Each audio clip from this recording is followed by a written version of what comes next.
सड़कों पर लंबी लंबी कतारों में लगे लोग कहीं देशभक्ति के गीत गा रहे हैं तो किसी जगह जोर जोर से नारे लगा रहे हैं तो कहीं मौन बैठे हैं।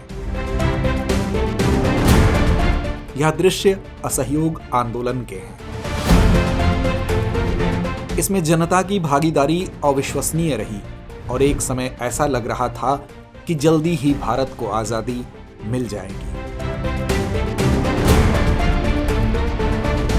लेकिन नियति को यह मंजूर नहीं था, इसलिए फरवरी 1922 में हुई चौरा चौरी की हिंसक घटना के बाद इस आंदोलन को गांधी जी ने स्थगित कर दिया।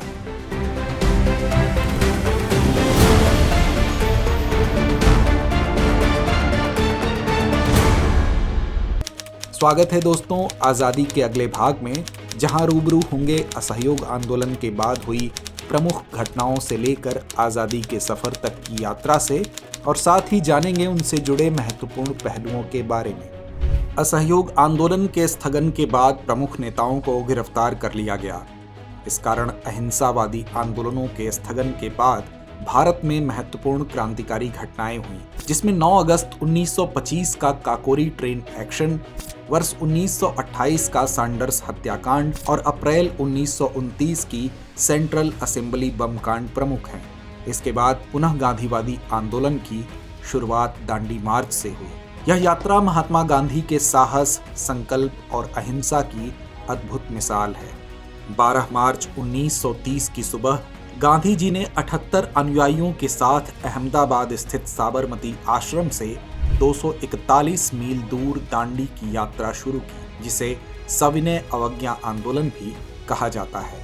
इस यात्रा का उद्देश्य ब्रिटिश सरकार के नमक कानून का उल्लंघन कर भारत की स्वतंत्रता के आंदोलन को बल देना था, क्योंकि ब्रिटिश शासन के तहत भारतीयों को अपने ही देश में नमक पर भारी कर देना पड़ता था। गांधी जी ने 6 अप्रैल 1930 को दांडी के तट पर पहुंचकर समुद्र के पानी से नमक बनाकर अहिंसा पूर्वक ब्रिटिश शासन को चुनौती दी। इस यात्रा से स्वतंत्रता संग्राम को एक नई दिशा मिली। इस अहिंसात्मक विरोध ने न केवल भारत में बल्कि दुनिया भर में ब्रिटिश हुकूमत के खिलाफ एक लहर पैदा कर दी। ब्रिटिश सरकार ने इस आंदोलन को दबाने की कोशिश की और 60,000 से अधिक लोगों को गिरफ्तार किया गया। गांधी जी की गिरफ्तारी के बाद भी यह आंदोलन जारी रहा और सरोजिनी नायडू ने धरासना में 2500 लोगों का नेतृत्व किया, जहां अंग्रेजों ने क्रूरता से उन्हें रोकने का प्रयास किया। इस घटना ने ब्रिटिश सरकार को गांधी जी और उनके समर्थकों की ताकत का एहसास कराया। इसके बाद पहली बार अंग्रेजों ने भारतीयों को बराबर का स्थान गोलमेज सम्मेलनों के दौरान प्रदान किया। इन सम्मेलनों की आधारशिला साइमन कमीशन की रिपोर्ट ने रखी थी, जो वर्ष 1930 में प्रकाशित हुई। इसने भारतीयों में आक्रोश उत्पन्न किया, क्योंकि इसमें भारत को डोमिनियन स्टेटस देने का कोई प्रस्ताव नहीं था। इस रिपोर्ट के बाद ब्रिटिश शासन के खिलाफ भारतीय जनता की राय और भी कठोर हो गई। इसके परिणाम स्वरूप वायसराय ने भारत के भविष्य पर चर्चा करने के लिए गोलमेज सम्मेलनों का प्रस्ताव रखा। प्रथम गोलमेज सम्मेलन 12 नवंबर 1930 को लंदन में आयोजित हुआ, लेकिन कांग्रेस ने इसमें भाग नहीं लिया। इसके बाद 5 मार्च 1931 को गांधी इरविन समझौते के बाद कांग्रेस द्वितीय गोलमेज सम्मेलन में शामिल हुई। 7 सितंबर 1931 को हुए इस सम्मेलन में गांधी जी ने भाग लिया, लेकिन ब्रिटिश सरकार ने भारत को डोमिनियन स्टेटस देने से इनकार कर दिया। इससे निराश महात्मा गांधी ने भारत लौटकर सविनय अवज्ञा आंदोलन पुनः शुरू किया, जिस कारण अंग्रेजों ने कांग्रेस को अवैध घोषित कर गांधी जी सहित कई नेताओं को गिरफ्तार कर लिया। इसके बाद 16 अगस्त 1932 को ब्रिटिश प्रधानमंत्री मैकडोनाल्ड ने अल्पसंख्यक समुदायों के लिए अलग निर्वाचन क्षेत्रों का प्रस्ताव रखा, जिसे सांप्रदायिक पुरस्कार के नाम से जाना गया।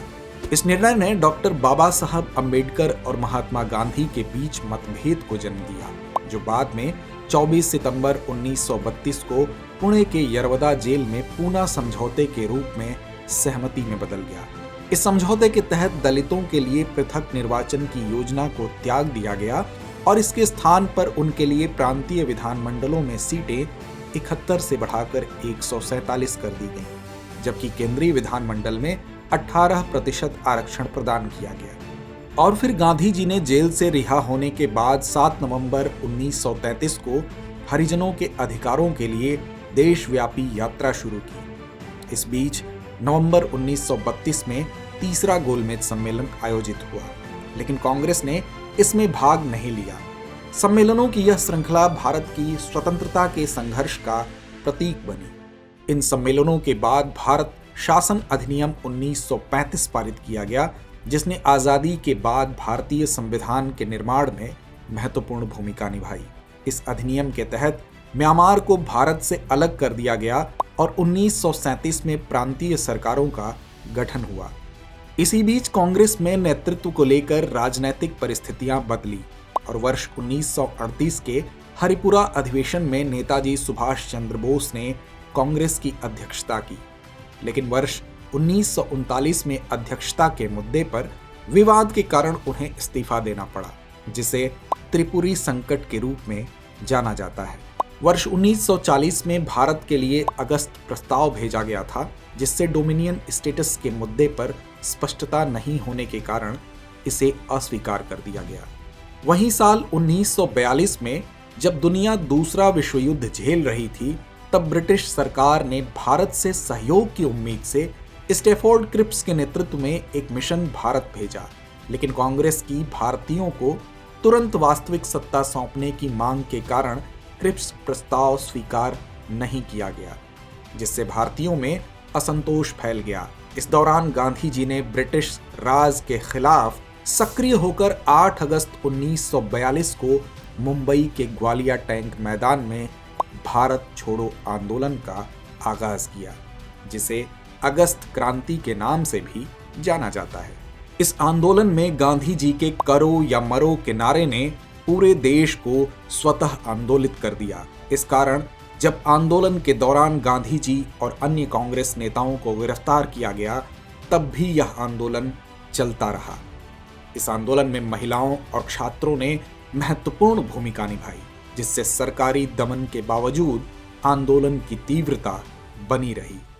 इस आंदोलन ने स्पष्ट कर दिया कि भारतीय जनता ब्रिटिश शासन को और बर्दाश्त नहीं करेगी। हालांकि यह आंदोलन तुरंत स्वतंत्रता नहीं दिला सका, लेकिन इसने स्वतंत्रता की दिशा में निर्णायक कदम बढ़ाए और अंततः 15 अगस्त 1947 को भारत को ब्रिटिश राज से आजादी मिली। हमारी आजादी की कहानी, इससे जुड़े अनेक किरदार हमें कुछ न कुछ प्रेरणा और सीख देते हैं। अब हम सब की जिम्मेदारी है कि हम अपने वीर सपूतों के योगदान को पहचानें और स्वतंत्रता संग्राम के आदर्शों पर चलते हुए देश निर्माण में भागीदार बने, ताकि हमारे स्वतंत्रता सेनानियों का बलिदान सफल हो सके। आप सभी को स्वतंत्रता दिवस की हार्दिक शुभकामनाएं। डियर व्यूअर्स, अपने एग्जाम की तैयारी को और बेहतर करने के लिए हमारे चैनल को लाइक, शेयर और सब्सक्राइब करना न भूलें।